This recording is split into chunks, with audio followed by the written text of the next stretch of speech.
제15회 세일의 평화기도회에 동참하시는 전 세계 교회 성도님들께 존귀하신 예수 그리스도의 이름으로 인사드립니다.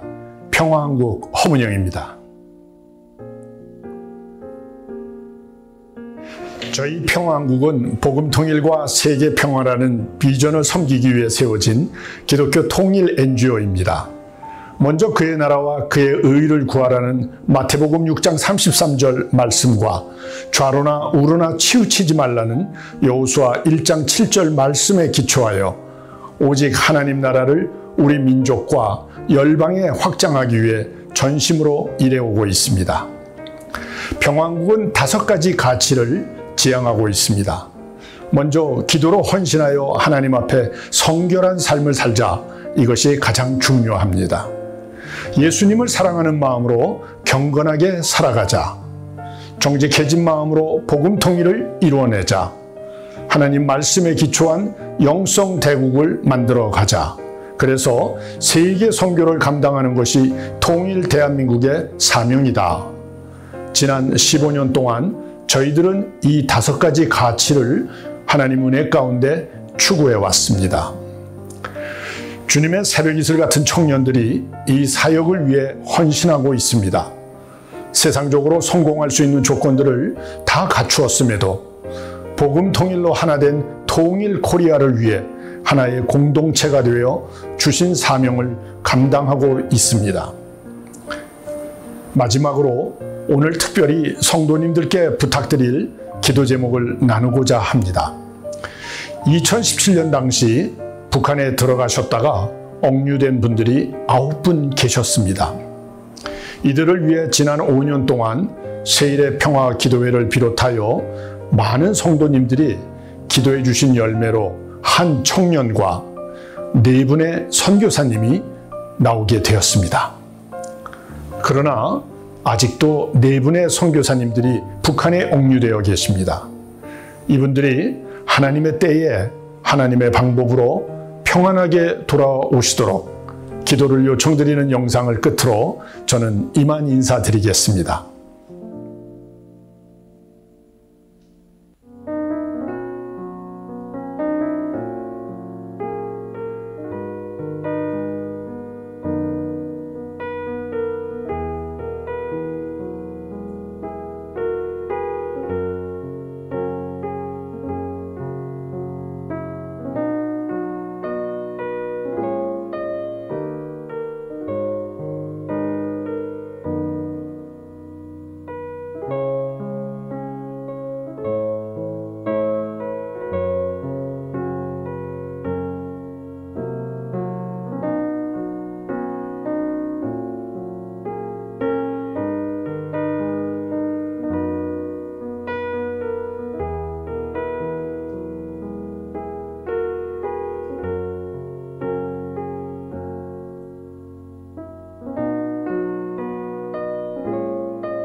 지난해 체포에 억류 중인 한국인 선교사 김정욱 씨를 기자회견을 통해서 오늘 공개했습니다. 북한 국가안전보위부는 어제 내외신 기자회견을 열어 61살인 김국기 씨와 56살인 최춘길 씨를 간첩 혐의로 체포했다고 밝혔습니다.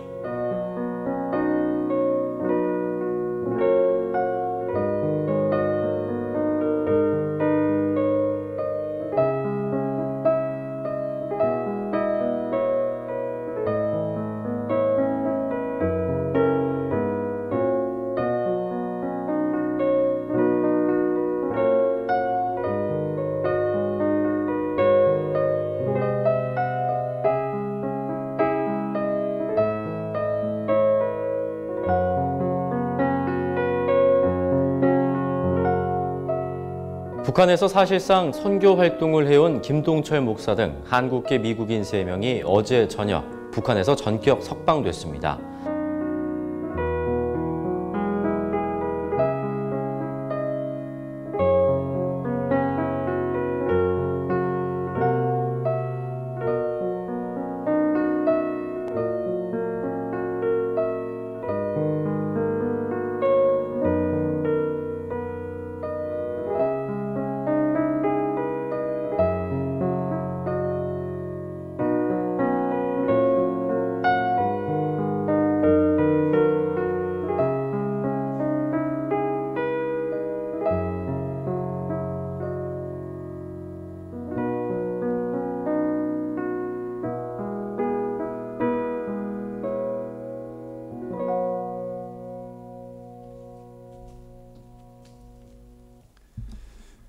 한 번 더 기도하시겠습니다.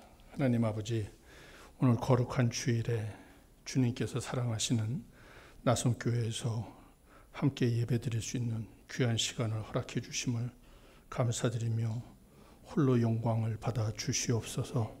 이것의 연약하고 추한 모습 예수님의 십자가 보혈로 씻어 주시옵시고, 성령님 이것의 생각과 마음과 입술을 주장하여 주셔서 아버지께서 기뻐하시는 말씀만 나누는 시간이 되게 하여 주시옵소서.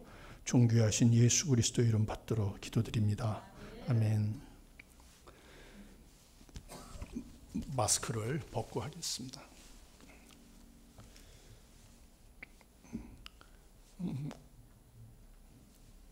하나님께서 사랑하시는 나성교회에서 이렇게 귀한 성도님들과 주일날 민족의 과제인 통일 문제를 갖고 함께 말씀을 나누게 해주신 하나님께 다시 한번 감사와 영광을 올려드립니다.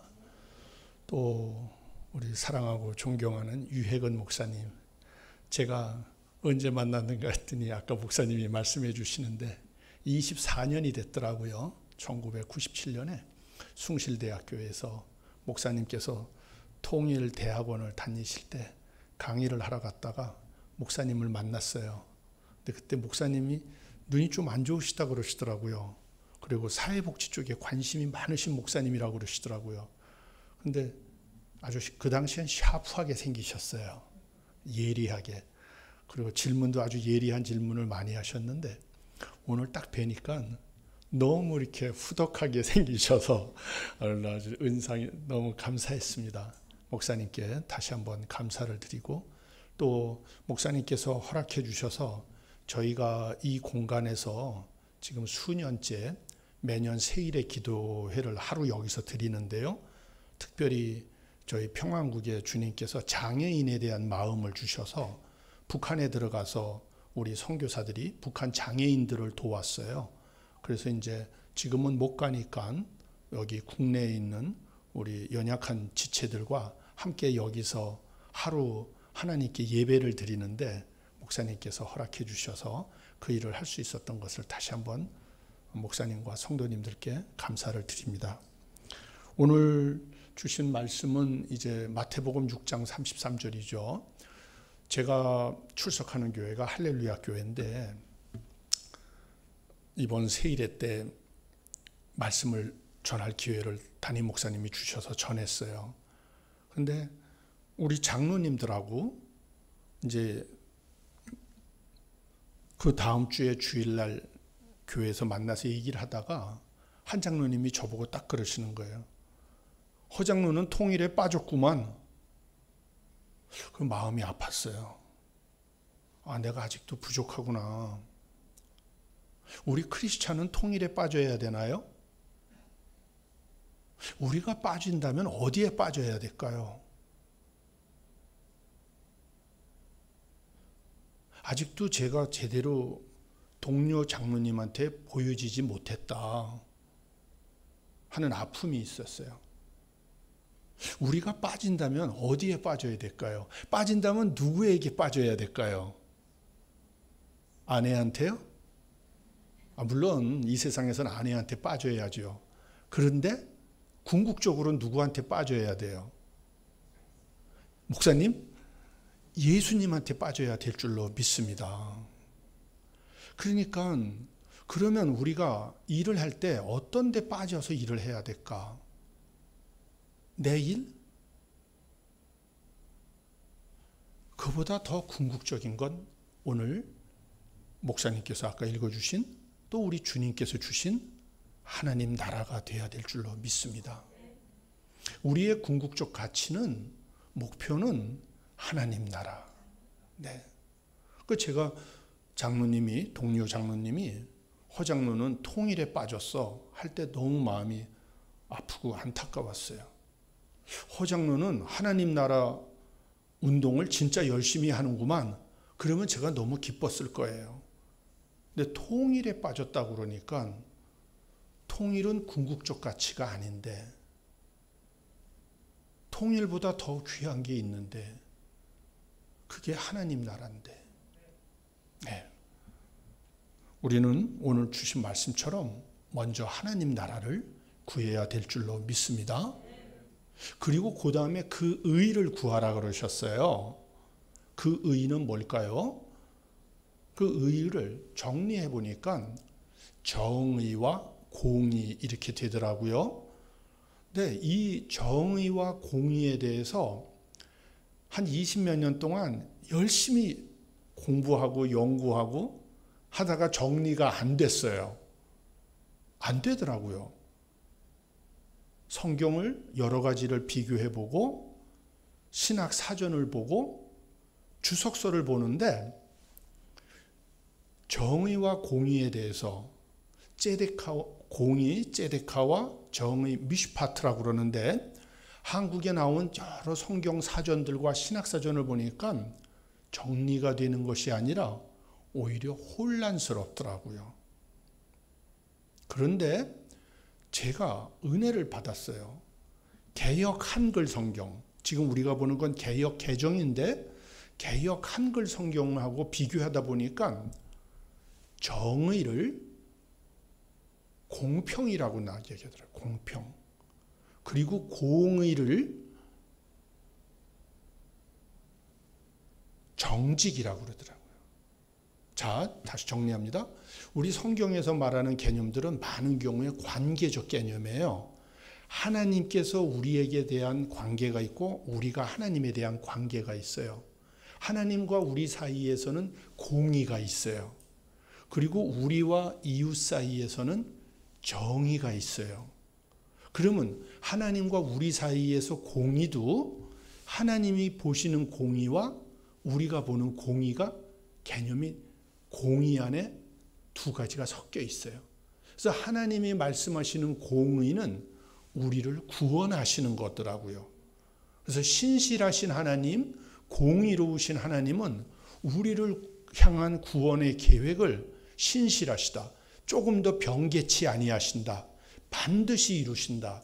그래서 하나님은 공의로우신 하나님, 우리를 구원하시는 하나님.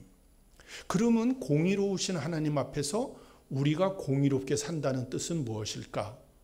그거는 정직하게 산다는 거예요. 하나님 앞에서 정직. 하나님은 우리에게 구원. 이것이 공의의 개념이더라고요. 그리고 정의의 개념은 사람과 사람 사이에서.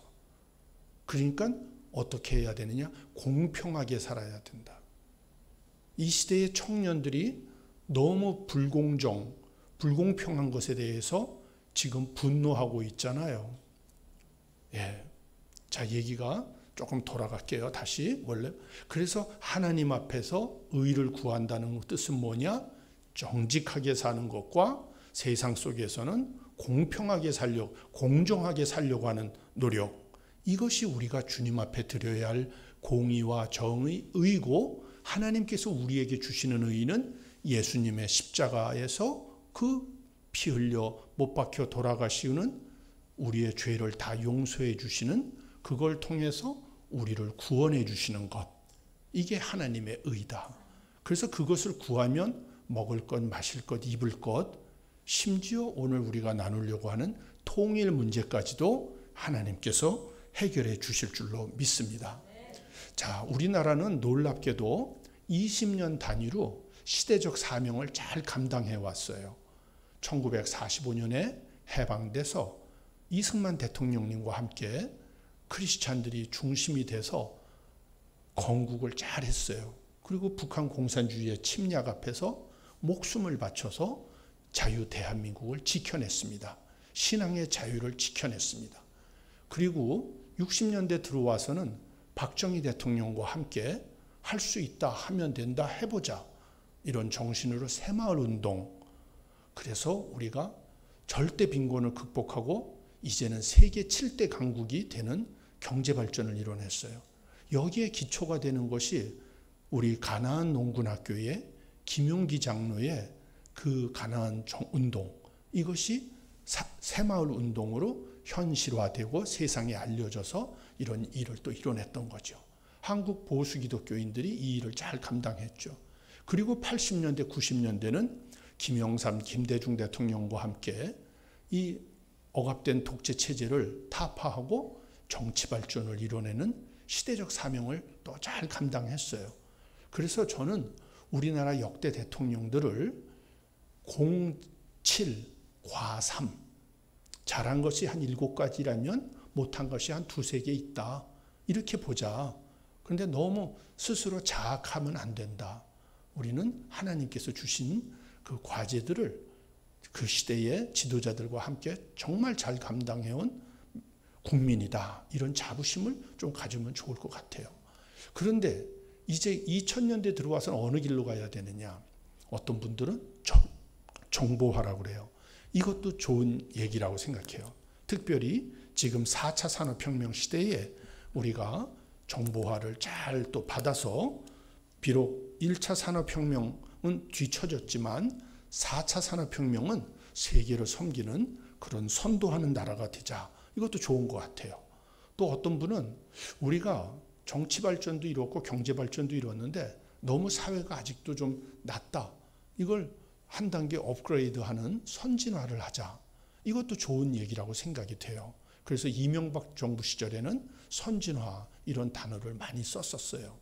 자, 이 2가지도 물론 중요한데 저는 북녘의 2,500만 우리 동포들, 저들의 고통스러운 삶이 지금 76년째 이루어지고 있어요. 우리가 언젠가 이 땅을 떠나서 주님 앞에 다 갈 텐데 그때 주님께서 너는 이 땅에서 어떻게 살다 왔니? 그럴 때 하나님 사랑했어요. 그래 잘했다. 그리고 그거면 다 아닌가요? 아니 내 이웃은 어떻게 했는데 이웃 사랑도 좀 했어요. 누구를? 이렇게 저렇게요. 아니 그 이웃 말고 또 네 형제 이웃 있잖아. 누구요? 그 휴전선 위쪽에 그 2,500만 내 형제 자매는 그냥 그렇게 죽으면 되는 거야?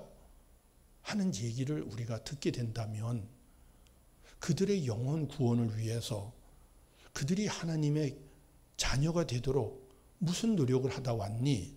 이런 말을 우리가 듣게 된다면 아마 주님 앞에서 많이 부끄러울 거예요. 그래서 저는 이제 해야 할 일은 통일이다. 이렇게 생각을 해요. 그런데 1991년에 제가 통일연구원의 창설 멤버로 들어갔었습니다. 그때 통일의 필요성에 대해서 여론조사를 했더니 91%가 나와요. 그런데 2000년에는 80%, 2007년쯤에는 70%, 2015년에는 60%, 그리고 작년에는 50%가 통일이 필요하다.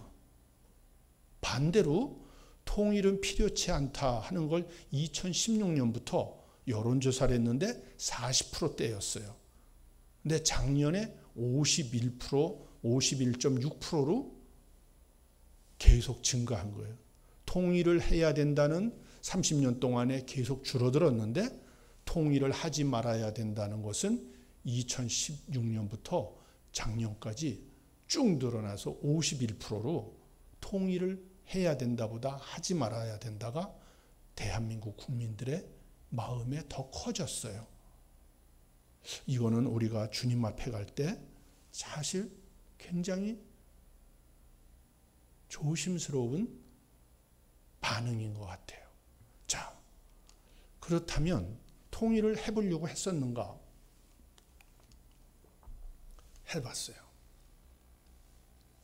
김일성이가 전쟁으로 시도했는데 38선은 무너졌지만 세계 각국이 어떤 분은 한 60개 국가가 참전한 거로 볼 수 있다고 주장하는 분도 있더라고요. 그래서 전쟁을 했는데 38선은 무너졌지만 휴전선이 다시 생겼어요. 그래서 힘으로 전쟁으로 안 된다. 그래서 1970년에 박정희 대통령이 8.15 경축사에서 대화로 통일을 하자고 제안했어요. 51년 동안 노력했어요. 결론은 북한의 핵무기 개발로 안 되는 걸 우린 다 알았어요. 다음 정부는 어떻게 해야 될까요? 전쟁으로 해야 되나요? 대화로 해야 되나요? 이 둘 다 안 된다는 걸 우리가 역사 속에서 배웠습니다. 그럼 어떻게 해야 되죠? 대통령을 잘 뽑으셔야 돼요. 이제는 창의적 통일로 해야 돼요. 그게 창의적 통일의 핵심이 뭐냐? 복음 통일을 해야 되는 겁니다. 자, 복음 통일이 뭐냐? 통일 문제 성격을 조금 더 한번 볼게요.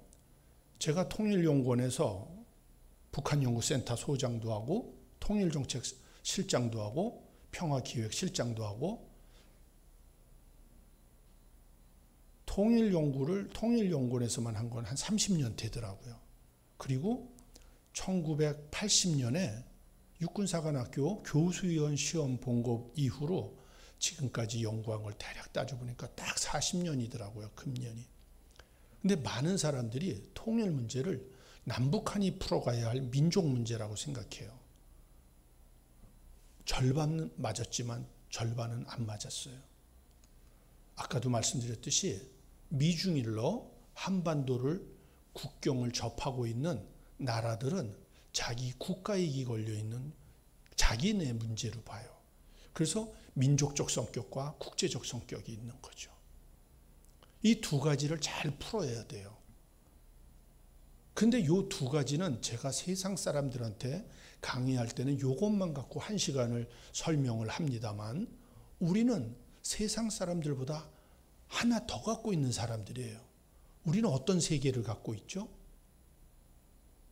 민족과 국제를 넘어서서 영혼의 문제를, 통일 문제는 민족 문제와 국제 문제를 넘어서서 영적인 문제다. 하나님 나라와 연결이 되어 있는 문제다. 이 세 가지를 볼 줄 아는 분이 청와대에서 풀어야 통일 문제가 풀려요. 통일부는 남북관계만 봐요. 외교부는 국제적 차원에서만 봐요. 교회는 영적 차원에서만 봐요. 통일이 되려면 이 세 가지를 같이 볼 줄 아는 안목을 키워야 돼요. 복음통일이라는 단어는 왜 나왔느냐? 보수교회에 가서 통일 특강을 해달라고 그럴 때 가면은 제목을 이렇게 줘요. 북한 선교에 대해서 박사님, 장로님 강의를 해주세요. 북한 선교. 근데 진보교회를 갔더니 우리 교회는 그런 공격적인 단어 쓰지 않습니다. 평화통일에 대해서 장로님 강의를 해주세요. 똑같은 교회인데도 보수교회는 북한 선교, 진보교회는 평화통일. 한국교회가 갈라져 있더라고요. 하나님 사랑하는 북한 선교와 이웃 사랑하는 평화통일로 교회가 갈라져 있더라는 거예요. 하나님 사랑, 이웃 사랑은 별개입니까? 하나입니까? 하나죠. 동전은 양면입니까? 한 면만 있습니까? 동전은 양면이 있잖아요. 사람의 몸은 오른쪽만 있습니까? 왼쪽만 있습니까? 근데 왜 우리는 자꾸만 가르죠? 교회조차도 오른쪽으로 서야 된다, 왼쪽으로 서야 된다 해가지고 갈라놓는 분들이 너무 많으세요. 우리 주님께서는 좌파도 아니시고 우파도 아니시고 하나님 파이신 줄로 믿습니다. 그래서 우리는 이 둘을 십자가로 묶어야 된다. 하나님 사랑과 이웃 사랑은 분리될 수 있는 게 아니다. 우리가 타락했기 때문에 이 둘을 분리해서 보는 거지. 온전해지면 이 둘은 분리되는 게 아니라는 거죠. 자, 성경에서 우리가 찾아볼 때 또 교회에서 메시지를 할 때는 성경에 있는 말씀을 해야 돼요. 그렇죠? 성경에 없는 말을 하니까 지금 딴 데 보시고 주무시는 분들이 계셔요. 지금은 예배 시간이니까. 네. 사랑하는 자에게는 잠을 주신다고 그랬어요. 그러니까 교회 와서 주무시는 건 아주 좋아요. 왜냐하면 꿈속에서 하나님을 깊이 만나는 거기 때문에요. 하나님께서 말씀하셨잖아요. 사랑하시는 자에겐 잠을 주시도다. 그래서 불면증 걸린 분들은 교회에 많이 오면 좋잖아요. 예수 믿고 구원받고 병 치료받고, 그러니까 지금도 주무셔도 괜찮은 거예요. 하나님께서 약속해 주셨기 때문에 사랑하신다고. 자, 그럼에도 불구하고 우리는 성경에 없는 얘기를 할 때는 조금 긴장해야 돼요. 자, 그러면 성경에는 통일이라는 단어가 있을까요? 없을까요? 없으면 우린 조심해야 돼요. 있어요? 없어요? 놀랍게도 2번 나와요. 근데 그 2번이 다 여기 나와요. 자, 우리 같이 읽습니다. 한 목소리로 시작. 하늘에 있는 것이나 땅에 있는 것이 다 그리스도 안에서 통일되게 하려 하심이라. 아멘. 우리가 성경을 읽을 때 눈으로 많이 읽는데 그건 우리 공부 방식이 아니에요. 우리 옛날에 어렸을 때는 학교가 없어서 서당에 가서 공부했어요. 그러면 훈장님, 선생님은 좌로 우로 흔드세요. 하늘 천 따지 거물 현누루황. 왼쪽으로도 치우치지 않고 오른쪽으로도 치우치지 않고, 이 시대의 오른쪽 문제도 살펴보고 왼쪽 문제도 살펴보면서 중심을 잡고 제자들한테 강의를 하시는 거예요. 그러면 그 아이들은 어떻게 하면서 듣죠? 선생님의 말씀을 따라가는데 앞뒤로 흔들어요. 하늘 천 따지 거물 현누루황. 과거를 배우고 미래를 바라보면서 공부를 하는 거예요. 굉장히 우리 조상들은 합리적으로 공부하셨죠. 그러니까 우리도 성경을 읽을 때 몸을 흔들면서 소리를 내면서 기도할 때도 묵상 기도라는 게 조용히 읊조리는 거잖아요. 옆 사람한테 방해가 안 될 정도로. 그렇게 해서 몸을 흔들면서 기도도 하고 앞뒤로도 하고, 언젠가 통일 특강을 하는데 성경에 좌로나 우로나 치우치지 말라는 말씀이 신명기와 여호수아에 있잖아요. 그러면 하나님이 형통하게 해주신다고 그러셨는데 좌우만 얘기하니까 주님이 앞뒤도 얘기하라고 그러셔요. 또 위아래도 있다고 그러시는 거예요. 위엔 누가 계시죠? 우리 하나님께서. 그럼 우리 아래엔 뭐가 있죠? 천하 만물이.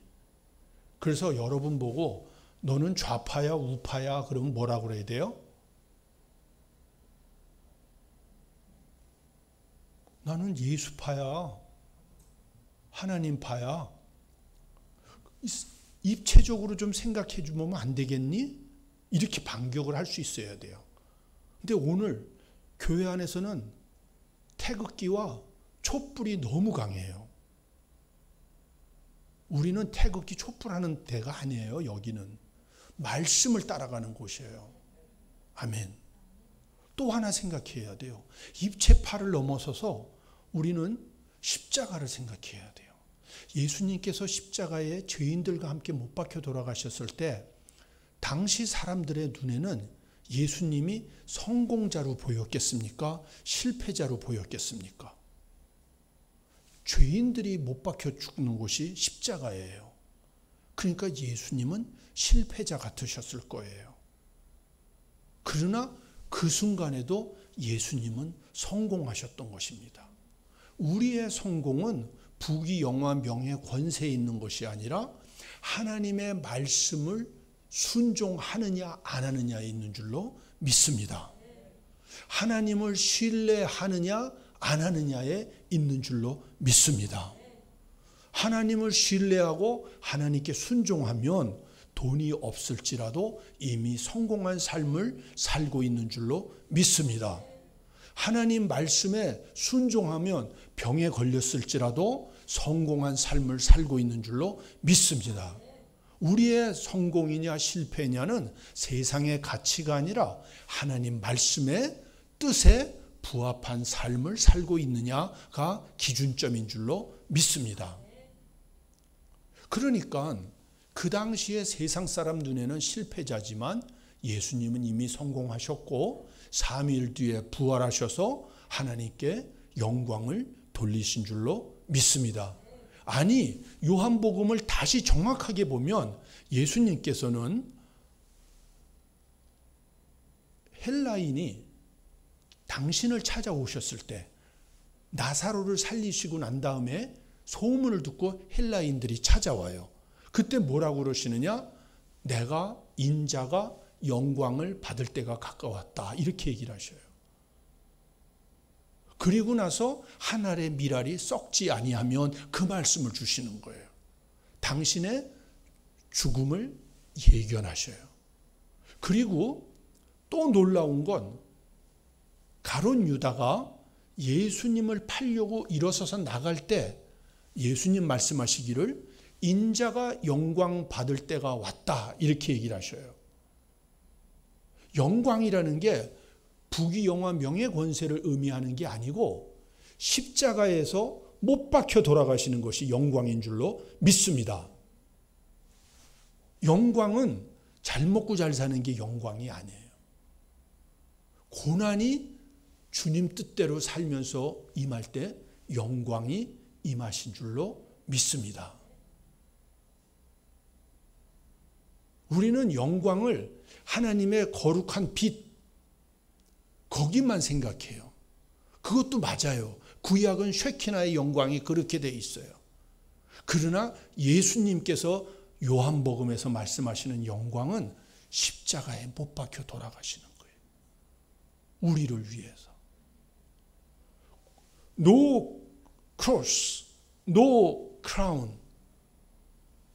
십자가가 없으면 왕관이 없다.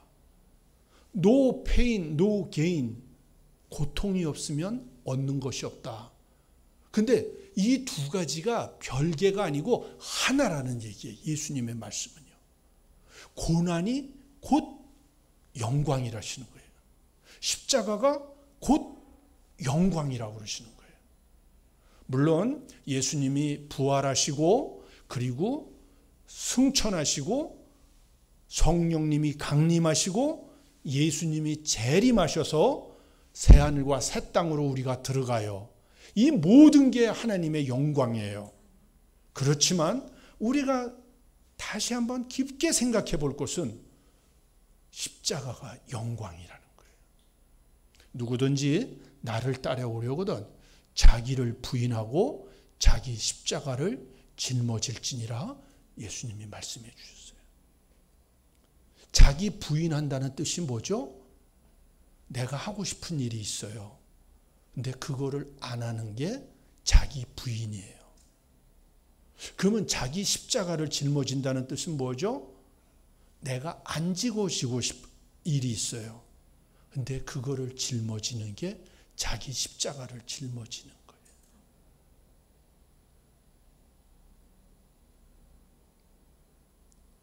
자, 통일, 놀랍게도 하늘에 있는 것이나 땅에 있는 것이 다 그리스도 안에서 통일되게 하는 거예요. 저게 NIV 영어 성경에 보면 뭐라고 나오냐? On the one head, even Christ 이렇게 돼 있어요. 그리스도 아래에 그리스도를 한 머리로 그 아래에 하나가 되는 것. 그게 통일이라는 거예요. 성경에서 말하는 통일은 뭐냐? 예수를 중심으로 하나가 되는 거라는 거예요. 다시 한번 같이 읽습니다. 시작. 주도 한 분이시요 믿음도 하나요 세례도 하나요 하나님도 한 분이시니 곧 만유의 아버지시라. 만유에 계시고 만유를 통일하시고 만유 가운데 계시도다. 안 읽은 분이 계셔서 다시 읽습니다. 우리는 주님의 말씀은 100% 받아들여야 돼요. 제가 인생을 살고 보니까요, 고통스러운 날도 오죠. 우리 인생에 전혀 예기치 않은 고통이 있죠. 모든 게 다 무너지는 날이 있더라고요. 저는 정말 장로고 박사고 뭐 이 모든 게 다 의미 없는 날이 저한테 왔어요. 한 3, 4년을 울면서 차를 몰고 다니면서 정말 하나님한테 기도를 많이 했는데 결론은 말씀밖에 없더라고요. 같이 읽습니다. 주님이 주시는 말씀이에요. 시작. 주도 한 분이시요 믿음도 하나요 예배도 하나요 하나님도 한 분이시니 곧 만유의 아버지시라. 만유 위에 계시고 만유를 통일하시고 만유 가운데 계시도다. 아멘. 에베소서 4장 5절 6절 말씀인데 만유가 뭐냐면 영어로 보면 everything in the universe. 이 우주 속에 있는 모든 것들, 그게 만유예요. 이 우주 모든 것들 위에 하나님이 계시고 이 우주의 모든 것들을 하나 되게 하시고 이 우주의 모든 것들 가운데 계시는 분이 예수님이시라는 거예요. 통일의 주체가 예수님이시라는 거예요. 우리가 말하는 통일은 짜잘한 남북 통일이 아니에요. 예수 안에서 온 우주가 회복되고 하나가 되는 게 우리가 꿈꾸는 통일인 줄로 믿습니다. 그러니까 여러분들이 통일 논쟁할 때 이거 갖고 논쟁하는 건 좋아요. 그런데 작은 문제 갖고 좌파가 올리 우파가 올리 하는 건 우리 하나님을 너무 초라하게 만드는 거예요. 이 세상 가치 갖고 주님 나라를 재단하는 일을 우리가 교회 안에서는 안 했으면 좋겠습니다. 근데 꼭 이렇게 말씀을 전하고 가면 장로님들이 꼭 그래요. 허문영이는 그러니까 좌파야 우파야. 꼭 그렇게 다 예배 드리고서 그렇게 묻어요. 장로님, 네, 너무 궁금한 게 하나 있는데요. 네, 정말 이런 질문에서 미안한데 꼭 궁금해서 물은 거니까 좀 정직하게 답해 주십시오. 네, 그 장로님은 우파 맞으시죠?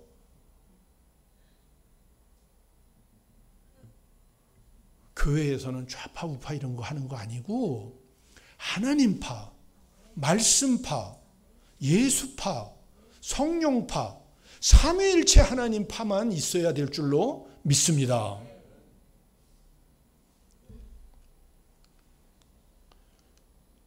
그래서 이 온 우주가 하나님의 손에 달려 있어요. 자, 복음 통일이 그럼 뭐냐? 조금 더 설명을 해드릴게요. 왜냐하면 어느 신학 교수들하고 모임을 하는데 제가 복음 통일이라는 말을 했더니 한 신학대학교 교수님이 저한테 화를 버럭 내면서 허 박사님 복음 통일이 뭡니까? 왜 저분이 저렇게 화를 내시나? 그러면서 설명을 해드렸더니 막 더 화를 내시는 거예요. 그래서 그날은 제가 설명하다가 포기했어요. 아, 지금 저분이 복음 통일이 뭔지를 듣고 싶은 게 아니라 복음 통일이라는 말과 나에 대해서 화가 나 있구나. 그럴 때는 토론과 설명이 의미가 없어요. 그냥 제가 그냥 아이들 말로 하면 꼬리를 내렸어요. 거기서 논쟁해봐야 설명해봐야 의미. 근데 나중에 그분하고는 그 다음에 이제 그 얘기를 해본 적은 없는데 그때 극우적인 분들이 복음 통일 얘기를 많이 하시더라고요. 그래서 저를 좀 극우적인 장르로 봤던 거 아닌가. 그래서 그런 생각을 했는데 그래서 이걸 정리를 했어요. 죄송합니다. 제가 오늘 이상하게 목이 많이 말. 성경 우리 한번 보실까요? 에스겔서 이건 너무 좋은 말씀이어서 한번 같이 보겠습니다. 에스겔서 37장에 갖고 오신 분은 한번 보시고 없으시면 제가 읽어드릴게요. 15절부터입니다. 제가 읽습니다. 여호와의 말씀이 또 내게 임하여 이르시되 인자야 너는 막대기 하나를 가져다가 그 위에 유다와 그 짝 이스라엘 자손이라 쓰고 또 다른 막대기 하나를 가지고 그 위에 에브라임의 막대기 곧 요셉과 그 짝 이스라엘 온 족속이라 쓰고 그 막대기들을 서로 합하여 하나가 되게 하라. 네 손에서 둘이 하나가 되리라. 지금 주님께서 여호와 하나님 아버지께서 에스겔 선지자에게 말씀하시는데 막대기 하나를 가져다가 그 위에 유다와 그 짝 이스라엘 자손 남쪽 유다를 쓰라는 거예요. 그리고 다른 막대기를 가지고 그 위에 에브라임의 막대기 곧 요셉과 그 짝 이스라엘 온 족속 북이스라엘은 10지파가 의해서 만들어졌는데 에브라임이 가장 큰 지파예요. 그래서 북이스라엘 에브라임과 이스라엘 온 족속이라 쓰고 남쪽인 유다와 그 짝 이스라엘 자손이라 쓰고 그 17절에 그 막대기를 서로 합하여 하나가 되게 하라. 네 손에서 둘이 하나가 되리라. 우리 손에서 둘이 하나가 된다는 거예요. 남유다와 북이스라엘이. 근데 그 다음이 더 중요해요. 18절에 그렇게 얘기를 하면은 18절에 읽습니다. 네 민족이 네게 말하여 이르기를 이것이 무슨 뜻인지 우리에게 말하지 아니하겠느냐 하고 묻는다는 거예요. 그때 너는 19절 곧 이르기를 주 여호와께서 이같이 말씀하시기를 하나님께서 말씀하셨는데 뭐라고 하셨느냐? 내가 에브라임의 손에 있는 바 요셉과 그 짝 이스라엘 지파들의 막대기를 가져다가 이번에는 어떻게 하냐? 북쪽 이스라엘 그 에브라임과 이스라엘 지파의 막대기를 가져다가 남쪽 유다의 막대기에 붙여서 한 막대기가 되게 한지요. 북한을 남한에 갖다 붙이신다는 거예요. 통일의 주역이 북쪽이 아니라고 하시는 거예요. 북쪽을 남쪽에 갖다 붙이신다고 그랬어요. 왜? 믿음이 없는 북한이 아니고 믿음이 있는 대한민국이 통일의 주역이 되는 거예요. 그래서 갖다 붙이시는데 어떻게 하시냐? 내 손에서 하나가 되리라 하셨다. 하나님 손에서 하나가 된다는 거예요. 17절에는 우리 손에서 하나가 된다고 그러셨어요. 근데 19절에서는 하나님 손에서 하나가 된다는 거예요. 통일의 주역은 우리인데 진짜 주역은 하나님이시라는 거예요. 하나님이 통일을 이루어 주시는데 우리를 통해서 이루신다는 거예요. 그게 어디 있느냐? 14절을 보세요. 14절에 보면 그 중반절에 나 여호와가 이 일을 말하고 이룬 줄을 너희가 알리라. 하나님께서 말씀하시고 하나님께서 이룬 줄을 너희가 알리라. 아멘. 하나님께서 하신다는 거예요. 그 말씀이 에스겔서에서는 계속해서 내가 이룬 줄을 너희가 알리라. 에스겔서에서는 하나님이 하신 걸 너희가 알리라. 계속 말씀을 하셔요. 한 번 더 볼까요? 36장 그 앞장입니다. 36장 38절에도 이렇게 말씀하셔요. 그리한즉 그들이 나를 여호와인 줄 알리라 하셨느니라. 그러니까 통일은 누가 하시느냐? 하나님이 하셔요. 누구를 통해서? 우리 믿는 사람들을 통해서. 그래서 누가 영광을 받으시느냐? 하나님께서 영광을 받으시게 될 줄로 믿습니다. 그러면 지금 왜 통일이 안 되느냐? 우리가 준비가 안 되었기 때문에 안 되는 거예요. 우리가 어떻게 준비가 안 되었느냐? 1992년도, 1997년도 유해근 목사님을 만날 때 주님께서 예레미야서를 통해서 저에게 주신 말씀이에요. 예레미야 5장 7절에서 9절에 내가 너희를 배불려 먹였는데 너희들이 하는 짓이라는 건 내 자녀들로 하여금 나를 떠나가게 하고 너희들은 기생집에 허다히 모이며 수말과 같이 이웃집의 아내를 따라 부르짖는도다. 내가 어찌 너희를 용서하겠으며 내가 어찌 너희에게 복수하지 않겠느냐. 나 여호와의 말이니라. 내가 너희를 배불리 먹였다. 1인당 GMP 68불짜리 나라를 36년 만에 10,000불을 돌파하게 해줬어. 지금은 51년 만에 30,000불을 돌파하게 해줬어. 100배가 아니라 300배도 넘게 잘 살게 해줬어. 그랬는데 너희들이 하는 짓이라는 건 네 자녀들을 명문대학교 보내야 된다는 미명하에 주일 성수도 안 하게 해. 코로나 때문에 지금 주일 성수 제대로 안 하는 분들이 얼마나 많습니까?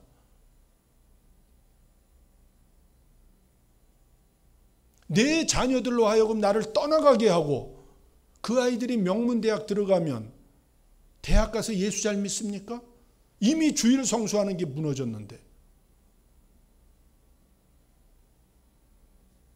너희들이 하는 짓이라는 건 기생집에 허다히 모이며,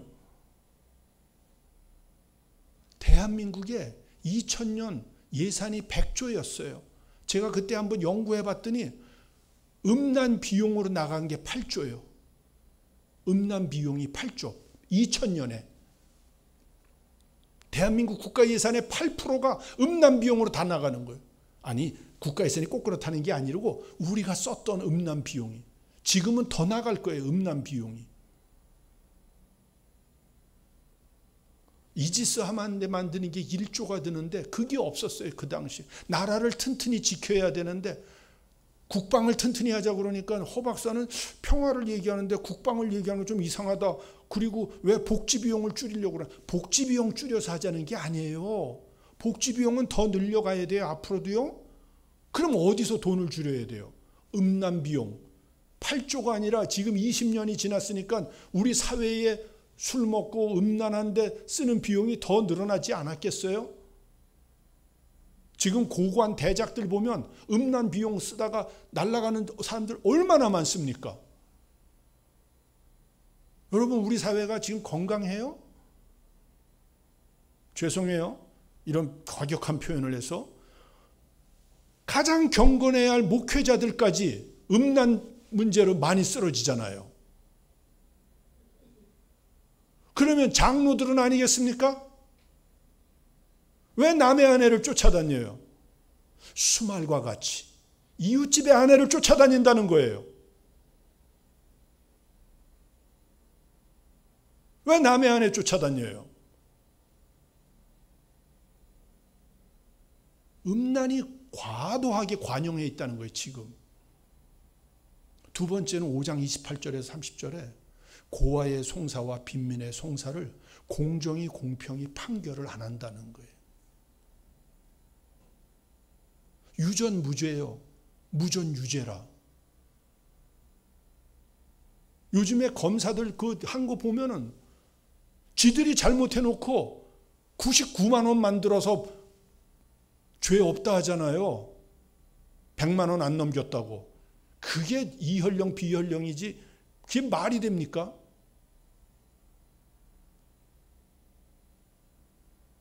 어느 국무총리 대통령 후보 나왔던 분, 우리 교계에 아주 훌륭한 분이에요. 전도사님까지 하신. 그분이 뭐 몇 달 했는데 몇십억 벌었다는 거 아니에요. 그게 지금 법조계의 관행이라는 거 아니에요. 우리 청년들은 100만 원을 못 벌어서 80만 원 세대라고 그러는데 부의 양극화가 이렇게 심해져도 되는 거냐고요. 부의 양극화 얘기 또 심하게 얘기하면 쟤는 좌파인가 봐. 평등 얘기하는 거 보니까. 뭘 찍어다 붙일 때 찍어다 붙여야지. 그래서 제가 평소에는 굉장히 보수적으로 얘기해요. 998라는 말을 들을 정도로. 그래야 이런 얘기할 때 좌파란 말을 하나님께 감사한 건요. 제가 정훈장교로 군대 생활을 했어요. 여기 군대 갔다 오신 분들은 다 알 거예요. 때려잡자 김일성, 처부수자 북계군, 무찌르자 공산당, 이륙하자 멸공통일, 사병들 반공교육하던 사람입니다. 대학교에서 공산주의 비판을 10년간 가리킨 사람이에요. 그리고 정부기관에서 북한하고 싸우는 일을 30년간 해왔어요. 통일 전략 갖고. 그래도 뭐 좌파라면 할 말이 없는 거죠. 뭐. 그 사람은 아마 자유민주주의자, 반공주의자가 좌파인가 봐요. 그렇게 표현하는 사람한테. 너무 우리 사회가 병든 거예요. 세 번째는 9장 7절에서 9절의 말씀입니다. 거짓말을 입에 달고 산다는 거예요. 이 세 가지 음란죄, 부패죄, 거짓말죄, 이게 예레미야가 맨날 울면서 이거 회개 안 하면 우리 남유다 망한다. 북이스라엘은 이미 없어졌다. 우리 남쪽까지 이제 망하면은 우리 하나님의 나라는 어디 가서 찾나 하고 맨날 울면서 이걸 선포한 거예요. 예레미야가. 40년을 울면서 선포했는데 남쪽 유다인들은 하나도 회개하고 돌이키지 않아요. 결국은 남쪽 유다도 무너졌어요. 북한이 공산주의 국가가 됐다면 우리 남쪽이라도 하나님 기뻐하는 나라가 돼야 되는데 우리 남쪽마저 지금 무너지고 있다고요. 근데 우리는 뜬금없이 통일한대요. 하나님은 지금 생각도 없으신데. 그럼 하나님께서 원하시는 건 뭐예요? 회개하라는 거 아니에요. 음란을 회개하고 예수 피로 씻고 성결한 삶을 살아라. 돈만 밝히는 부패한 삶을 회개하고 예수 피로 씻고 경건한 삶을 살아라. 경건은 뭐냐? 고아와 과부를 돌보고 자기를 지켜 세속에 물들지 아니하는 것이라고 그랬어요. 나섬교회는 저는 굉장히 경건한 교회라는 생각이 많이 들어요. 왜냐하면 목사님께서 장애가 있으신데 장애우들을 잘 섬기시고요. 또 성도님들이 외국인 나그네들을 섬겨서 그들을 목회자로 만들어서 현지에 가서 섬기게 하시고, 지금도 이 아름다운 예배당을 지시고 6개 외국인 교회와 함께 이 예배당을 공유하시는 여러분은 하나님께서 말씀하시는 참된 경건을 실천하는 성도님들이다. 그 자부심을 갖고 한국교회의 이 아름다운 모습을 많이 나눠주셔야 될 거라고 믿습니다. 한 가지 더 부탁은 거짓말하는 죄를 이제는 그만 지셔야 됩니다. 차라리 입을 닫으십시오. 거짓말을 하게 될 것 같으면. 지금 세상에서는 그리스도인이라고 정직하다고 아무도 인정 안 해요. 저 사람 정직해. 그러면 그리스도인이 맞을 거야. 이런 표현을 아무도 안 해요. 그리스도인들이 오히려 더 사기꾼 같아. 거짓말을 많이 해. 왜? 죽어서도 복 받는데 이 땅서도 복 받겠대. 쟤네들은 두 군데서 다 받으려고 그래. 사기쳐서. 죽어서 복 받으려고 이 땅에서 안 받고 예수님 따라간다면 진짜 예수님이 계신가 봐 할 텐데, 쟤들은 죽어서도 복 받고 이 땅에서도 뭐 다 받는다는데 뭐. 그러니까 저건 욕심쟁이들이지. 예. 음란, 부패, 거짓, 회개하고 성결, 경건, 정직한 삶을 살면 하나님께서 우리에게 복음 통일을 주실 줄로 믿습니다. 저도 이제 출석하는 교회에서 이렇게 통일 강사님이 오시면 장로기 때문에 맨 앞에서 메시지를 들어요. 그러면 가끔 저희 교회도 보수교회예요. 보수교회이기 때문에 극우파 강사님들이 가끔 오세요. 그러면 그분들이 딱 그러시는 거예요. 우리가 하나님의 사명, 주신 사명 이걸 꼭 감당해야 되는데 우리가 정복과 패권과 저 공산주의 때려잡고 김일성이 때려잡고 아멘. 그러다 저하고 눈이 딱 마주쳤어요. 이 교회 허문영 장로가 이 교회에 다니는구나. 허장로 아멘. 그러면 또 우리는 교회가 커요. 그러면 방송실이 시스템이 잘 돼 있어요. 그러면 화면에 큰 화면이거든요. 저희 교회는 대형 교회라. 거기 또 제 얼굴이 확 클로즈업이 돼요. 그러면 성도들이 또 다 저를 쳐다보죠. 장로님은 때려잡자 김일성 외친다는데 저거 아멘 하나 안 하나 보자. 너무 힘들어요. 그냥 웃고 있어요.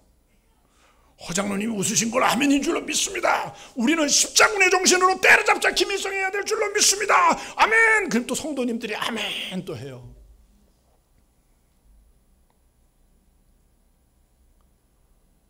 우리 주님께서는 그렇게 말씀하지 않으셨어요. 나는 너희에게 이르노니 너희 원수를 사랑하며 너희를 박해하는 자를 위하여 기도하라. 마태복음 5장 43절에서 주님이 주신 말씀이에요. 내 이웃을 사랑하고 내 원수를 미워하라 하였다는 것을 너희가 들었으나, 나는 예수님 말씀이에요. 제자들한테 지금 산상수훈에서 주시는 말씀이에요. 너희에게 이르노니 너희 원수를 사랑하며 너희를 박해하는 자를 위하여 기도하라. 사도 바울은 악에게 지지 말고 선으로 악을 이기라고 그랬어요. 할 수 있거든 너희로서는 모든 사람으로 더불어 화평하라. 선을 행하되 낙심하지 말지니 때가 이르면 거두리라. 주님은 싸우라 이렇게 얘기하지 않으셨어요. 구약의 하나님은 홀리워 정의의 전쟁을 하시는 하나님이시기 때문에 그때는 하나님이 싸우라고 그러셨어요. 다 죽이라고 그러셨어요. 진리의 기준은 우리 생각에 있지 않아요. 진리의 기준은 하나님이세요. 하나님께서 다 죽이라 하면 다 죽여야 되는 게 선이에요. 구약은 하나님께서 그렇게 말씀하셨어요. 신약에 들어오셔서 예수님은 악을 미워하는 게 아니고, 원수를 미워하는, 악은 미워해야죠. 악을 사랑하라고 제가 잘못 전할 뻔했어요. 악은 미워해야 되는 겁니다. 원수, 사람을 미워하는 게 아니고 사랑하라고 그러셨어요. 그러니까 신약에서는 주님이 말씀해 주신 대로 원수를 사랑하고 우리를 박해하는 자를 위해서 기도해야 될 줄로 믿습니다. 그렇게 돼서 기도 응답 받아 보셨죠? 여러분 미워하는 사람들, 박해하는 사람들이 있었을 때 맞싸우지 마시고 꼭 위에서 기도하십시오. 그 위에 화롯불을 놓은 것 같이 된다 그랬어요. 우리가 싸우는 방식은 원수 갚는 것이 하나님께 있어요. 우리는 그 형제와 자매를 위해서, 그 악한 집단을 위해서 기도를 하는 것이 우리가 싸우는 최고의 무기인 줄로 믿습니다. 그래서 주님께서는 떠나시기 전에 이렇게 얘기하셔요. 아까 제가 가룟 유다가 나간 다음에 예수님께서 영광 받으신다 그랬잖아요. 그리고 나서 주님이 주시는 말씀이에요. 주님이 십자가에 못 박혀 돌아가시는 영광을 말씀하시고 막바로 주시는 말씀이 새 계명을 너희에게 주노니 서로 사랑하라. 내가 너희를 사랑한 것 같이 너희도 서로 사랑하라. 너희가 서로 사랑하면 이로써 모든 사람이 너희가 내 제자인 줄 알리라. 구약에 10계명이 있어요. 그 10계명을 뭐가 제일 중요하냐 그러니까 율법사가 찾아와서 예수님 답변이 하나님 사랑, 이웃 사랑으로 다시 정리해 주셨어요. 그 하나님 사랑, 이웃 사랑을 못 박히시기 전에 직전에 마지막으로 주신 것이 새 계명이에요. 새 계명은 한마디로 말하면 서로 사랑하라예요. 예수님이 그렇게 얘기를 해 주신 거예요. 우리가 서로 사랑하면 세상 사람들이 우리가 예수의 제자인 줄 알게 된다고 그러셨어요. 하나님께만 영광을 돌리게 될 줄로 믿습니다. 그러니까 우리의 통일 방식은 십자군의 정신으로 패권과 정복으로 무릎 꿇어 이렇게 하는 게 아니고 섬김과 희생과 오래 참음으로 십자가 사랑으로 북녘 동포들을 감화 감동시키고 주변 국가에게 복음을 전해서 함께 사는 십자가 사랑의 통일이 되어야 될 줄로 믿습니다. 세 번째는 이제 그럼 어떻게 하느냐? 이 마태복음 아까 제가 원수사랑 박해자를 위해 기도하라고 그랬는데 주님께서 이같이 말씀하셔요. 조금 길지만 성경 말씀이기 때문에 쭉 봉독해 올립니다. 나는 너희에게 이르노니 너희 원수를 사랑하며 너희를 박해하는 자를 위하여 기도하라. 이같이 한즉 하늘에 계신 너희 아버지의 아들이 되리니 이는 하나님이 그 해를 악인과 석인에게 비추시며 비를 의로운 자와 불의한 자에게 내려주심이라. 너희가 너희를 사랑하는 자를 사랑하면 무슨 상이 있으리요? 세리도 이같이 아니하느냐? 또 너희가 너희 형제에게만 무난하면 남보다 더한 것이 무엇이냐? 이방인들도 이같이 아니하느냐? 그러므로 하늘에 계신 너희 아버지의 온전하심과 같이 너희도 온전하라. 제가 복음 통일이 핵심이 뭐냐? 온전함이라는 거예요. 온전함. 이거를 2016년쯤에 사랑의 교회 가서 발표를 했어요. 논문으로. 요즘에 사랑의 교회 오종영 목사님이 온전함 시리즈로 쭉 설교를 하시더라고요. 우리 주님께서 우리에게 원하시는 게 온전함이에요. 복음 통일은 온전함을 회복하는 거예요. 온전함. 그래서 저도 실천하는 게 하나 있어요. 제가 17층, 19층짜리 아파트에 살아요. 두 집이 이렇게 같이 있는데 엘리베이터를 타면 사람들이 인사를 안 하더라고요. 근데 주님께서 지금 오늘 이러셨잖아요. 너희가 너희 형제에게만 무난하면 남보다 더한 것이 무엇이냐. 성도들끼리만 친하면 안 되잖아요.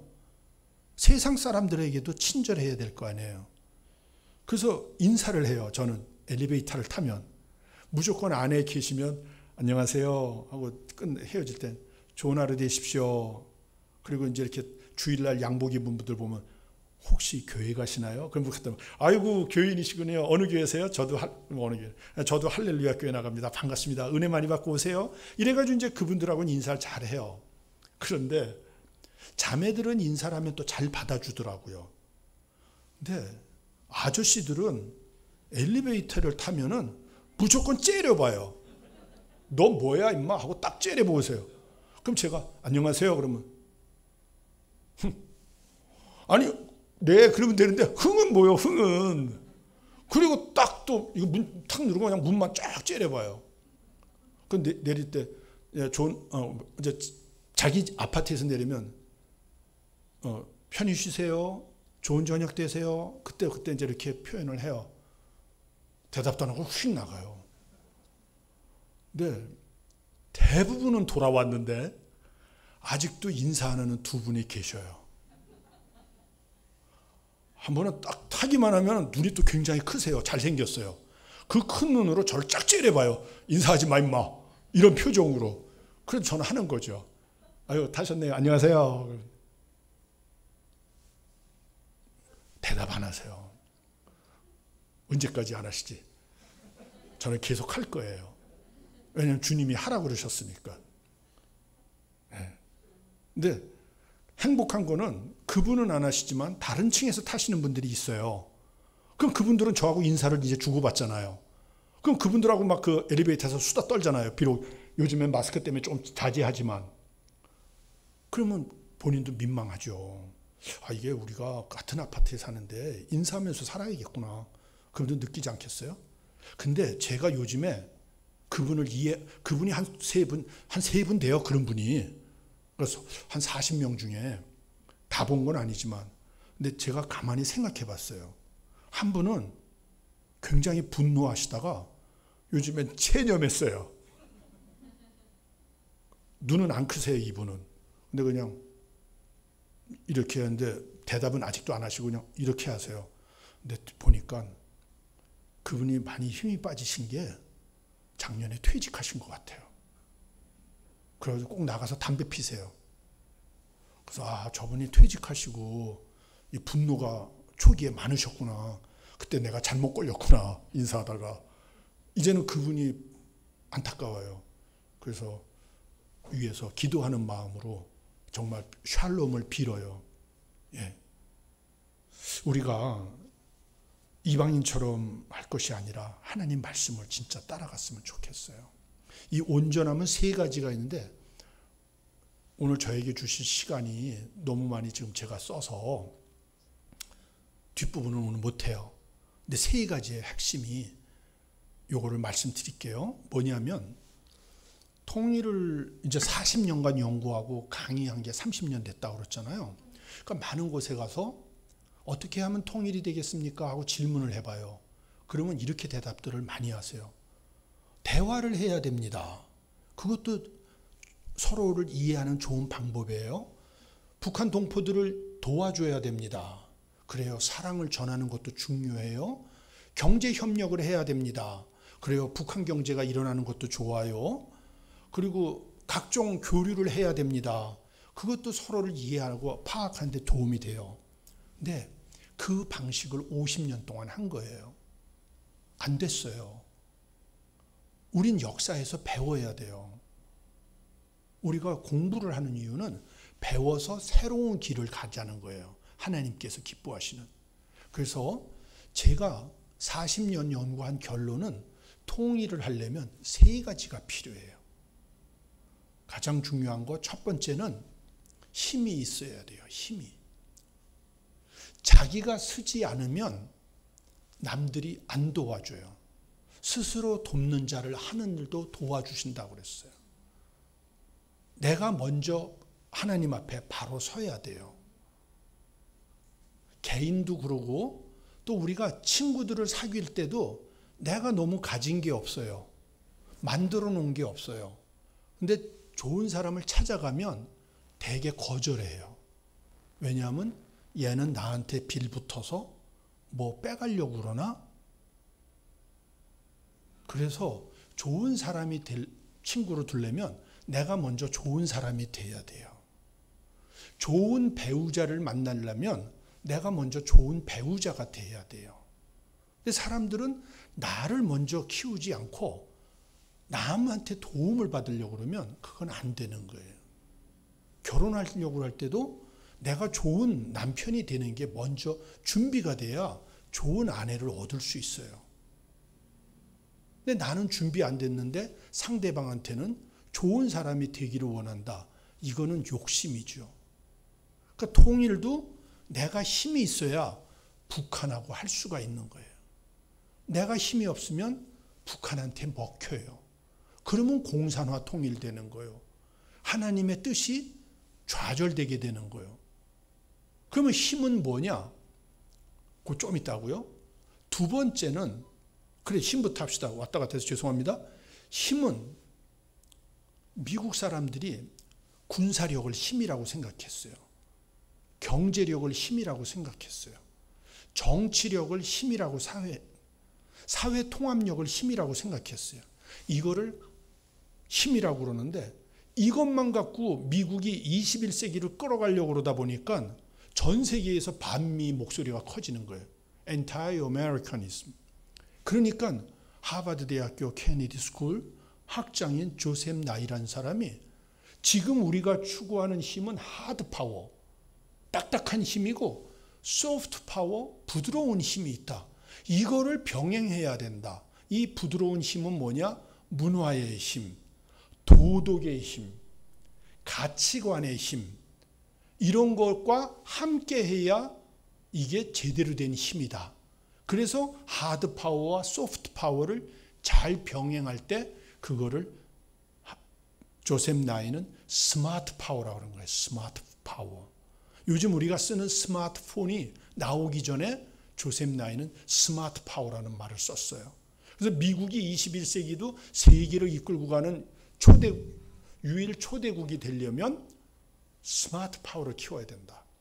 근데 우리는 아무리 스마트 파워를 키워도 우리 주변 사국이 너무 강해요. 그래서 쉽지 않아요. 무슨 얘기냐? 인구대국 중국, 영토대국 러시아, 경제대국 일본, 유일 초대국 미국, 이 4대 강국으로 둘러싸여 있는 세계의 1, 2, 3, 4 등의 국력을 갖고 있는 나라에 둘러싸여 있는 유일한 민족이 우리 민족이에요. 하나님께서 태초에 그렇게 설계를 하셨어요. 우리의 위치를. 그건 뜻이 있는 거죠. 하나님의 뜻. 그 뜻은 뭘까요? 지금 나섬교회가 잘하고 있는 거예요. 그게 뭐예요? 마지막 때 온 민족, 온 열방에게 복음을 전하게 하시려고 우리를 그 센터에다 두신 거죠. 네. 그런데 스마트 파워를 아무리 키워도 미중 일러를 이길 수가 없어요, 우리가. 워낙 국력의 차이가 있기 때문에. 그럼 우리의 힘은 누구시죠? 하나님이신 줄로 믿습니다. 한국교회의 한민족의 탁월함은 중국 사람들은 전 세계 가면 뭐 해요? 짜장면집. 유대인들은 전 세계 가면 뭐 해요? 회당. 그러면 한국 사람들은 전 세계 가면 뭐 해요? 예배당. 예. 우리는 예배를 드리는 민족이에요.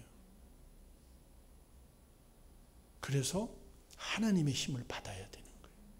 그래서 저는 스마트 파워와 스피릿 파워라고 그래요. 하나님의 힘을. 이걸 합친 걸 호울 파워라고 그러는 거예요. 제가 만든 개념이에요. 그래서 하나님께 기도했어요. 아버지, 말씀에서 이거의 근거를 좀 주십시오. 기도하는데 정말 0.1초도 안 걸리고 주님이 딱 떠올려 주시는 말씀이 있어요. 우리 암송이 될 거예요. 같이 한번 암송해 보실까요? 여기 없죠. 제가 암송할게요. 혹시 암송하시는 분이 계시면 같이 암송해 주세요. 힘으로도 능으로도, 아이고 어떻게 되죠? 갑작스레 안 떠네. 큰 산아 네가 무엇이냐, 네가 스룹바벨 앞에서 평지가 되리라. 이는 힘으로도 능으로도 아니 되고 오직 나의 신으로 말미암으리라. 스가랴서 4장 6절에 있는 말씀이에요. 힘, 하드 파워 갖고 안 된다는 거예요. 능, 소프트 파워 갖고 안 된다는 거예요. 오직 나의 신, 스피릿 파워, 홀리 스피릿 파워, 성령의 힘으로 이 모든 것이 된다는 거예요. 그래서 우리의 통일은 하나님의 힘으로 이걸 해야 된다. 놀랍게도 한국은 이 신학생을 많이 지금 배출하고 있어요. 영적 지도자들이 많은 나라예요. 하나님께서 마지막 때 쓰시려고 하는 줄로 믿습니다. 복음 통일의 근거는 바로 여러분들인 거예요. 여러분들이 다 영적 지도자가 되실 때 대한민국이 스피릿 파워가 커져서 미중일러를 섬기는 위대한 시대가 오게 될 줄로 믿습니다. 두 번째는 환경이에요. 환경. 국가의 능력이 있어야 되는데 그것만 갖고 안 돼요. 미국, 중국, 일본, 러시아가 우리를 도와줘야 돼요. 이거를 해서 통일을 이룬 나라가 있는데 그게 누구냐면 독일이에요. 독일. 1990년에 통일이 됐어요. 우리 개천절날 했어요. 10월 3일 날. 하나님께서 우리 민족에게 가르쳐 주시는 뜻이 있는 거예요. 개천절이 뭔 날인지 아시죠? 하늘이 열린 날이에요. 하나님께서 우리나라를 만드신 날이에요. 하늘이 열렸다는 표현은 예수님이 세례 받으시는 날 성령님이 강림할 때 하늘이 열렸다는 표현이 있어요. 놀랍게도 지구상의 건국절이 하나님이 열어주시는 하늘문을 여는 날이라고 하는 게 한민족이요. 일반 은총 속에서 하나님께서 우리 민족을 얼마나 사랑하시는지 이걸 여러분이 아셔야 돼요. 국수주의적 해석이 아니에요. 그런데 독일이 1990년 10월 3일 우리 하늘문이 열린 개천절날 통일이 된 거예요. 독일 초대 통일 독일 대통령이 리카르트 폰 바이체커라고 하는 분인데 이분한테 우리가 찾아가서 물어봤어요. 우리는 한국 교회는 기도를 엄청 많이 했는데 통일이 안 됐어요. 근데 독일은 자유주의 신학이 횡행해서 기도를 안 했는데 통일이 됐어요. 하나님이 계신데 어떻게 이렇게 응답하실 수가 있을까요? 그랬더니 바이체커 초대 통일 독일 대통령 답변이 여러분은 기도를 많이 하셨기 때문에 하나님의 은혜로 통일이 안 됐고 우리 독일은 기도를 안 했기 때문에 벌로 통일이 됐습니다. 여러분 이거 잘 생각하셔야 돼요. 여러분은 기도를 하고 나서 내가 기도한 대로 이루어지는 걸 응답이라고 그러잖아요. 하나님은 그렇게 말씀하시는 게 아니에요. 주시기도 하고 안 주시기도 하고 기다려라. 그런데 바이체커 대통령은 한 단계 더 성숙한 장로예요. 세계 3대 양심에 들어가는 분이었거든요. 바이체커는 자기들은 벌로 통일이 됐다는 거예요. 우리는 내가 구하는 걸 줘야 응답받았다고 생각하잖아요. 바이체커는 구하는 걸 안 줬기 때문에 응답받았다는 거예요. 잘 생각하세요. 여기 자매들 멋진 남편 달라고 기도했는데 못생긴 남편 주셨어요. 그게 하나님이 주신 응답이에요. 딴짓하지 말고.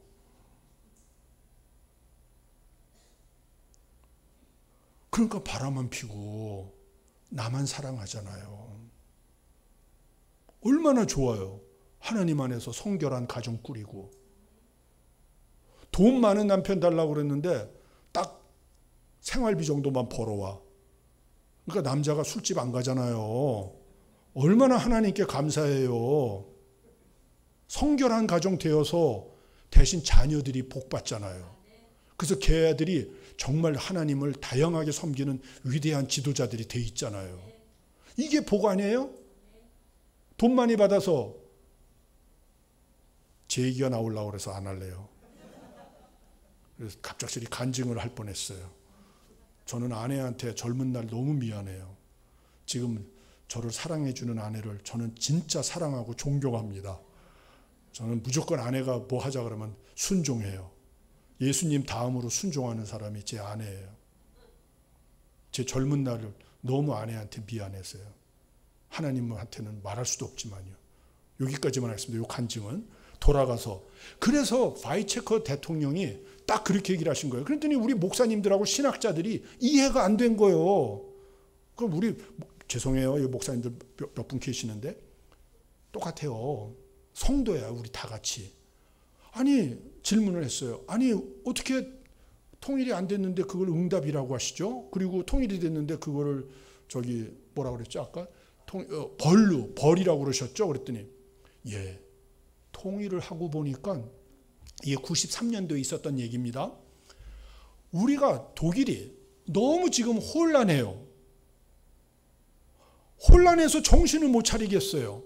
근데 왜 이런 어려움이 왔나 봤더니 한국 교인들이 50년 동안 그냥 구국기도와 통해서 뭐 엄청 기도를 해가지고 우리 독일을 그냥 확 하나님이 통일을 시켜버렸어. 그래가지고 독일이 잘한 것은 따라가고 독일이 못한 것은 다른 길을 준비하게 하시려고 독일 통일을 한민족의 타산지석으로 삼으셨습니다. 그랬더니 이제서 신학자들과 목사님들이 아멘이 나온 거예요. 야, 하나님이 이렇게까지 우리를 사랑해 주시는 거예요. 근데 금년이 독일 통일 31주년이거든요. 우리 준비 제대로 했나요? 아까도 말씀드렸듯이 아직도 제대로 안 됐다 그랬어요. 그러나 우리가 회개만 하면 하나님께서 이루어 주실 줄로 믿습니다. 가장 중요한 건 회개예요. 딴 거 아니에요. 그런데 이제 독일 통일 돌아가서 다시 한번 봐요. 독일은 그러면 어떻게 했느냐? 이 환경을 냉전 시대에 독일이 분단됐잖아요. 우리처럼 무조건 미국 편이요. 미국이 뭐만 하면은 무조건 미국 만세 하고 다니는 거예요. 넘버 2 디플로마시라고 그래요. 그걸 2인자 외교. 혹시 영화 본 사람 중에 넘버 3라는 영화 본 사람 있어요? 네, 그거 본 분이 우리가 성경만 너무 보는 거는 조금 조심스러워요. 세상도 알아야 돼요. 너무 거룩하면 세상에서 힘이 없어요. 세상도 좀 알면서 신앙생활하기를 축복합니다. 너무 지금 신령한 표정들을 짓고 계셔서 제가 갑자기 좀 부담이 되네요. 넘버 3, 넘버 2라는 게 있어요. 2인자 외교. 그래서 세계에서는 무조건 미국만 가면 서독이 쫓아가서 미국은 맞습니다. 미국이 옳습니다. 맨날 이러는 거예요. 그러니까 미국이 서독을 너무 좋아하게 된 거예요. 그런데 유럽 지역으로 들어오면 거기서도 서독이 자기가 넘버원이라고 안 해요. 누구를 넘버원이라 할까요? 자기하고 불구대천의 원수 같은 프랑스. 무조건 유럽에서 뭐 결정하려고 그러면 프랑스 네 견해는 뭐예요? 우린 이렇게 하는 거야. 우리 독일은 무조건 이거. 그 다음에 또 프랑스가 바꿨어. 아니 우리 저거 할래? 그러면 우리 독일은 무조건 저거. 무조건 서독이 프랑스를 따라가는 거예요. 그러니까 1989년 통일의 기운이 무르익는 거예요. 그때 영국이 반대하는 거예요. 소련이 반대하는 거예요. 그런데 미국과 프랑스가 소련과 영국을 설득해서 독일을 통일시켜줘야 유럽이 통합이 될 수 있다. EU가 만들어질 수 있다. 그래서 독일 통일을 미국과 프랑스가 도와가지고 결정적인 시간인 1990년 10월 3일 날 독일이 통일이 됐던 거예요. 만약에 우리도 통일을 원한다면 우리 남북 통일부터 애를 쓸 것이 아니라 동아시아의 평화를 만드는 노력. 미국, 중국, 일본, 러시아가 어떻게 함께 살 수 있을까? 왜냐하면 앞으로 10년 안에 미국과 중국이 한반도에서 3차 세계대전을 하게 돼요. 한반도는 초토화가 될 거예요. 나섬교회는 하나님이 보호해서 여기는 안 무너질 것 같아. 근데 폭탄 맞을 교회들이 좀 있어 보이나요? 아, 이건 조심스럽다. 이 표현은 모든 주님의 교회는 폭탄 맞으면 안 돼요. 그렇지만 하나님께서 혼내실 교회가 있을 수도 있다고 봐요. 정말 이거 조심스러운 표현인데요. 그러면 안 돼요. 시간이 없어요. 그걸 투키드데스 트랩이라고 그러는 거예요. 굉장히 어려운 시간이 지금 다가오고 있는데 여러분은 모르세요. 저는 평생 통일 연구하고 국제 정치를 연구한 사람이기 때문에 이게 명확 관하예요. 차기 정부가 그래서 굉장히 중요해요. 그래서 제가 한국 기독교의 지도자들과 내년 한미 수교 140주년 행사를 지금 제대로 준비하려고 기도하고 있어요. 한미 관계를 잘 만들어 가야 돼요. 미국은 때때로 우리한테 상처를 준 적이 있어요. 그러나 미국 기독교는 한 번도 우리에게 상처를 준 적이 없어요. 미국을 의지하면 안 되고 하나님을 의지해야 돼요. 그리고 미국 기독교인들과 함께 미국이 좋은 나라가 되게끔 만들어줘야 돼요. 그런데 궁극적으로는 지금 공산주의 세계 대국으로 가려고 하는 중국도 변화돼야 돼요. 중국도 예수 잘 믿는 나라가 돼야 돼요. 이 일을 해야 할 민족과 나라가 대한민국과 한민족이에요. 우리 나섬교회가 몽골 선교도 잘하시고 그러시는데 나중에 기회가 되면 중국 선교도 하시면 좋을 것 같아요. 너무 귀한 교회예요. 미국 선교도 하실 수 있으면 하셔요.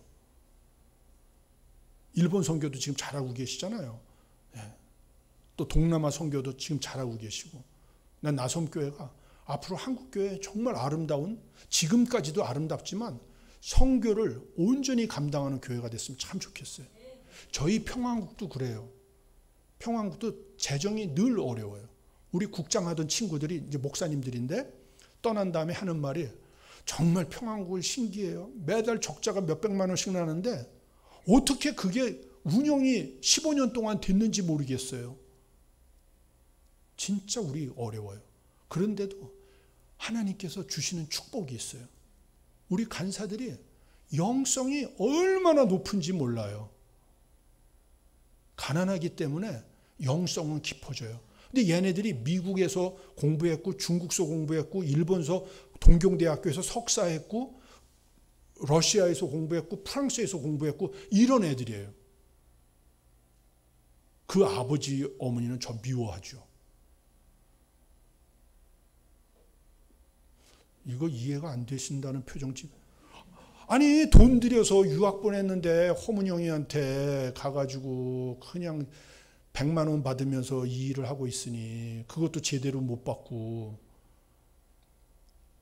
그런데도 하나님이 한 가지만 제가 하나님 일하시는 거 보여드릴게요. 우리 팀장 아이인데 지금 연애를 시작했어요. 미국에서 유명한 대학교를 나온 애예요. 국가 중요 기관에 가서 일할 수 있는 애예요. 어머니 아버지가 석 달만 있고 나오라고 그랬거든요. 근데 지금 6년째 일하고 있어요. 그 아버지가 저만 만나면 장로님 우리 아무개 그만하고 풀어주세요 이런 거예요. 어느 날은 얘가 대표님 저 정말 미안한데요. 아버지한테 전화 한 번만 해주세요. 왜? 아버지가 설득이 안 돼서요. 야 임마 네가 설득 못하는데 내가 어떻게 해. 그건 네 문제야. 네가 알아서 해. 난 용기 없어. 아버지한테 혼날 것 같아. 무서워서 전화 못해. 근데 어디 특강할 때 아버님하고 권사님이 오신 거예요. 장로님이. 그러니까 다 강의 끝나고 난 다음에 제 나가니까 장로님 하여튼 기도하겠습니다. 너무 힘들어요. 그런데 하나님께서 금년에 놀라운 일을 지금 진행하고 계셔요. 이거는 아직 끝난 게 아니에요. 그러니까 기도해 주실 거죠? 네, 얘네 결혼을 위해서 연상의 여인이 나타났어. 근데 이 자매가 변호사야. 그래서 생활이 안정됐어. 이 자매는 비전이 있는 남자를 찾았어요. 얘네 둘이 만나가지고 처음에는 연하연상이어서 차만 한 잔 마시고 헤어지려고 그랬는데 불이 붙었어요. 저는 이게 하나님께서 하신 것 같아. 내가 그 자매는 아직 못 봤는데 너 진짜 귀한 선택했다. 얘는 평생 이 일을 할래야. 너는 60대면 은퇴하잖니. 이제 20년밖에 안 남았잖아요. 그 자매는. 얘는 80까지 할 거 아니요. 뭐야, 주님 앞에 갈 때까지 할 수 있고 100살도 할 수 있지. 아니에요? NGO니까. 그리고 여기 파운더니까 평화국을 만드는 청년이거든요. 진짜 선택 잘했어. 하나님께서 이렇게 일을 하시더라고요. 예. 그러니까 당장 먹을 게 적어 보이고 안 보여도 하나님께서 책임지시면 될 줄로 믿습니다. 마지막은 이제 세 번째는 뭐냐면 저 온전함의 세 번째, 이제 시간 너무 많아서 빨리 끝내겠습니다. 죄송합니다. 온전한 복음이에요. 온전한 복음. 홀 가스펠. 우리는 보수교회는 하나님 사랑, 진보교회는 이웃 사랑 갈라져 있는데 이게 합쳐져서 하나가 돼야 돼요. 홀 가스펠. 그러니까 홀 파워, 홀 미션. 제가 건너뛰었네요. 그 영역 선교, 지역 선교, 우리 잘 아는 지역 선교, 그리고 정치, 경제, 사회, 문화, 예술 모든 영역 속에서 하나님의 주권과 예수님의 왕권을 세워가는 것, 그걸 저는 영역 선교라고 그래요. 이 둘이 합쳐져서 온전한 선교가 된다. 그 다음에 복음도 하나님 사랑, 이웃 사랑 합쳐져서 온전한 복음을 우리가 따라가야 된다. 그렇게 할 때 어떻게 되느냐? 하나님 나라가 이 땅에 이루어질 것이다. 뜻이 하늘에서 이루어지 땅에서도 이루어지고, 그렇게 될 때 우리에게 뭐가 올까? 하나님께서 주시는 참된 평화, 샬롬이 임할 것이다. 우리는 세상의 힘의 평화, 팍스, 힘에 의한 평화가 아니고 하나님에 의한 평화, 샬롬이 임하는 것이 우리의 목표가 될 줄 믿고 그런 나라가 임할 줄로 믿습니다. 마지막으로 그 나라는 어떤 나라가 되느냐? 그래서 하나님의 말씀이 풍성한 나라, 성령님께서 자유롭게 운행하는 나라, 그래서 열방에게 예수 그리스도를 마음껏 전하는 나라, 우리 주님 오실 때까지 땅끝까지 복음 전하는 나라, 그 영성 대국이 우리가 꿈꾸는 통일 미래상이 될 것이다. 이렇게 생각을 합니다. 하나님 아버지 감사합니다. 오늘 이렇게 귀한 시간에 1시간 40분가량 예배를 함께 드립니다. 여기 우리 나섬교회의 귀한 성도님들, 아버지 하나님 정말 주님께서 사랑해 주셔서 하나님 우리 나그네들을 잘 섬기는 교회가 되게 해주심을 감사하며, 또 연약한 사람들을 잘 섬기는 교회가 되게 해주심을 다시 한번 감사를 드립니다. 오늘 주신 말씀과 같이 하나님의 나라와 그 일을 먼저 구할 때 하나님께서 우리 민족의 76년 된 숙제인 통일도 우리 주님 안에서 복음으로 이루어 가 주실 줄 믿고 감사를 드립니다. 저희들도 다시 한번 회개하고 성결과 경건과 정직한 삶을 살아가는 저희들 되어서 이 민족의 숙제 복음 통일을 반드시 이루고 땅끝까지 복음 전하고 우리 주님 만날 때 잘했다 칭찬받는 저희 모두 되게 하여 주시옵소서. 존귀하신 예수 그리스도 이름 받들어 감사하며 기도 올리옵나이다. 아멘.